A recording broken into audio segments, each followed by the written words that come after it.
Slocky just ran out of storage.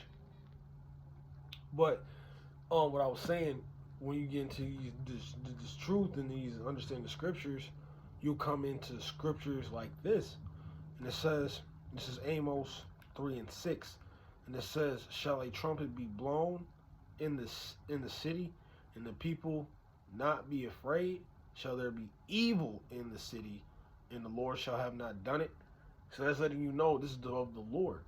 Dealing with the Lord, he's omnipowered. You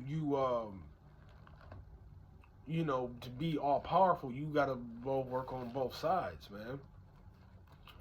Uh, me and a while ago, I backed off a video of me of us on you know, GMS Detroit, where we were that we were talking about, you know, to be omnipower, you gotta deal with both good and evil. And we was talking about Star Wars.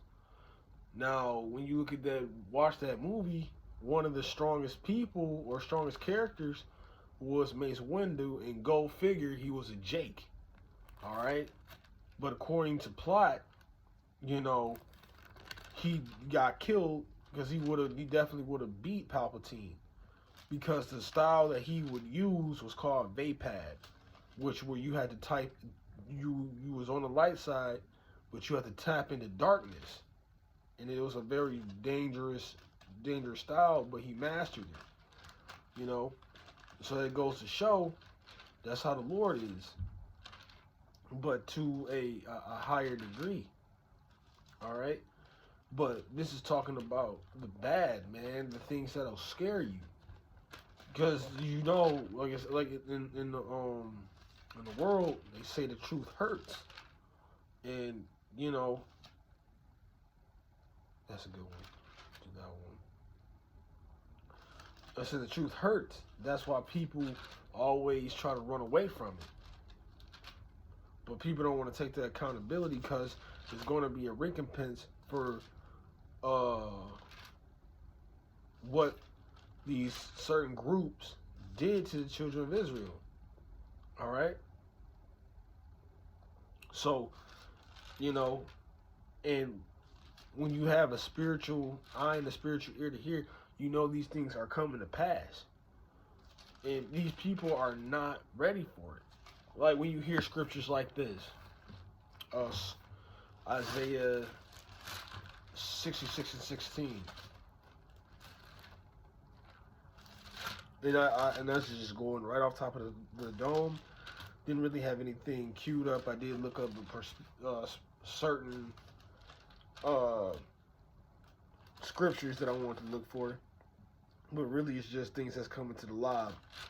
So it's Isaiah 66:16, and it says, "For by fire and by his sword will the Lord plead with all flesh, and the slain of the Lord shall be many."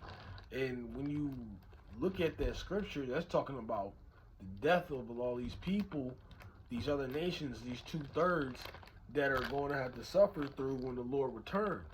All right, that's not like when you get into the Christianity church, the Christian church, and the vibrations they push. You can basically get rid of the whole Bible, because there's a lot of destruction. It's a lot of things to make you afraid. Make you afraid, so you can come to the Lord. But if you don't preach that and just put a lie that Lord is just going to just save you and he's just going to forgive everybody, no, it's a recompense. The Lord is coming here to slay. The Lord is about to get his vengeance. Ooh, real quick, Romans 12:19.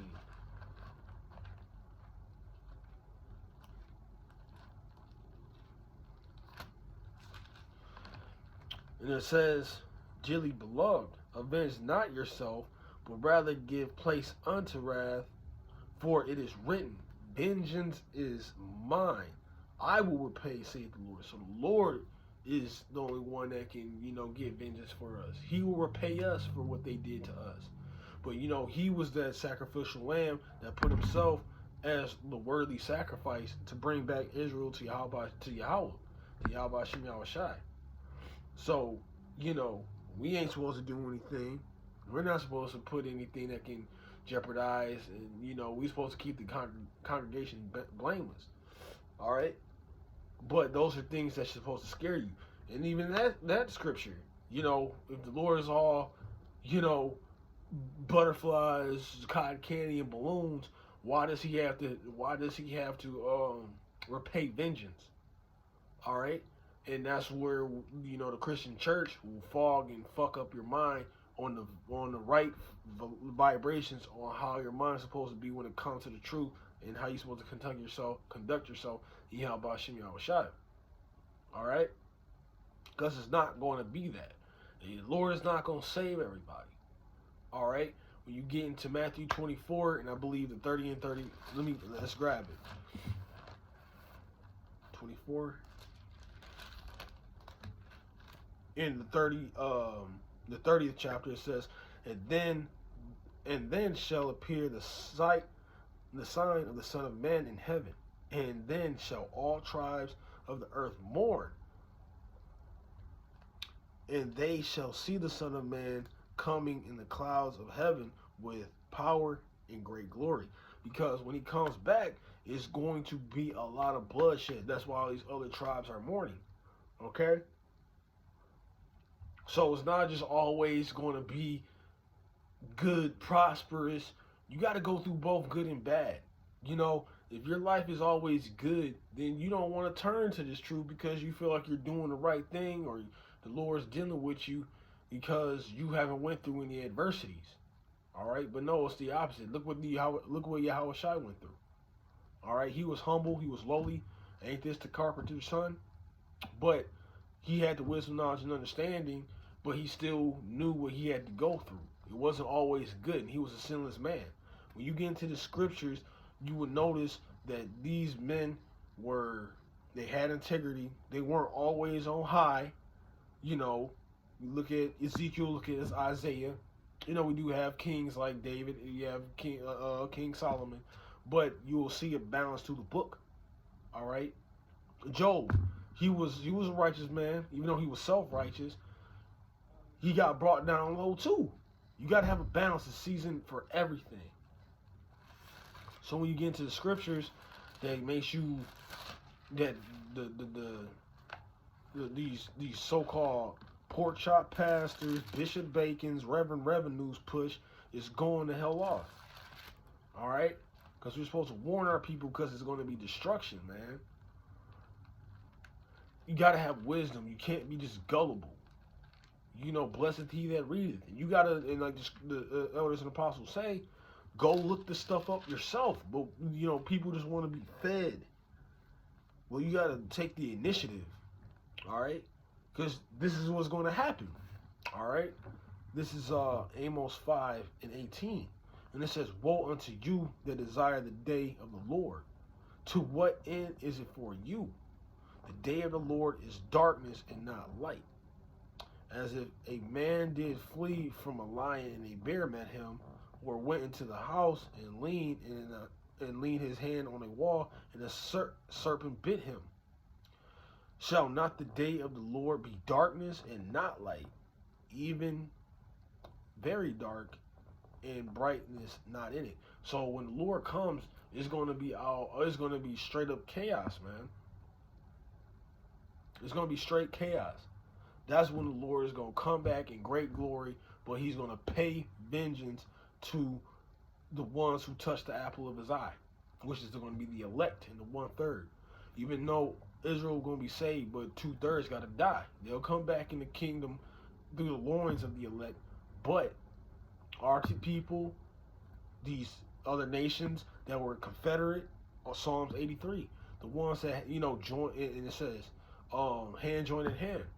You're going to take part of the punishment for the affliction. And that's also why this truth ain't for everybody. Because it scares and it also offends. The Lord was coming, Yahweh Shah was coming to bring offenses. Okay? But this is the truth, and this is going to happen.